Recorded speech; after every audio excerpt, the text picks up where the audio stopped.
ভারতে হামলার চেষ্টার হাতে নাতে জবাব পেল পাকিস্তান। 3টি পাকিস্তানি যুদ্ধবিমান ধ্বংস করল ভারত।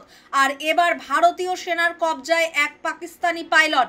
এরপর তাকে জিজ্ঞাসাবাদ করা হবে বলে সূত্রের খবর। 16 দিন পর এখনও পাকিস্তানের হাতে আটক রিসরার বাসিন্দা পাঞ্জাবের কর্মরত বিএসএফ জওয়ান পূর্ণম কুমার সাউ। ভারত পাক অশান্তির আবহে উদ্বেগ বাড়লেও পাকিস্তানকে সাবাক শেখানো জরুরি বলেই মনে করছেন তাঁর স্ত্রী।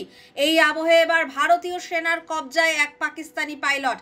যে যুদ্ধবিমান নিয়ে পাকিস্তানের গর্বের শেষ নেই, সেই F-16 জয়সালমীরে ভারতীয় ভূখণ্ডে ঢোকা মাত্র গুলি করে নামালো ভারতীয় সেনাবাহিনী।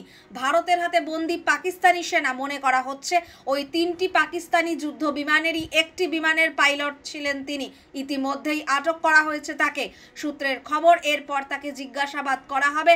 মনে করা হচ্ছে এর ফলে পাকিস্তানের গতিবিধি জানাও সহজ হবে।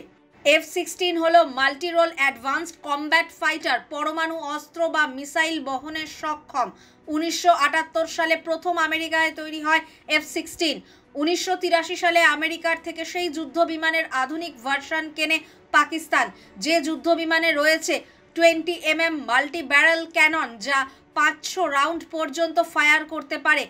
F-16 এর 6টি আকাশ থেকে ভূমিতে ছোড়ার ক্ষেপণাস্ত্র রয়েছে। সর্বোচ্চ 21,772 কিলোগ্রাম ওজনের অস্ত্র বহনে সক্ষম এই যুদ্ধবিমান 3,222 কিলোমিটার দূরে যে কোনো লক্ষ্য বস্তুতে আঘাত হানতে পারে। F-16 সর্বোচ্চ 50,000 ফুট পর্যন্ত উড়তে পারে, শব্দের দ্বিগুণ বেগে ওড়ে।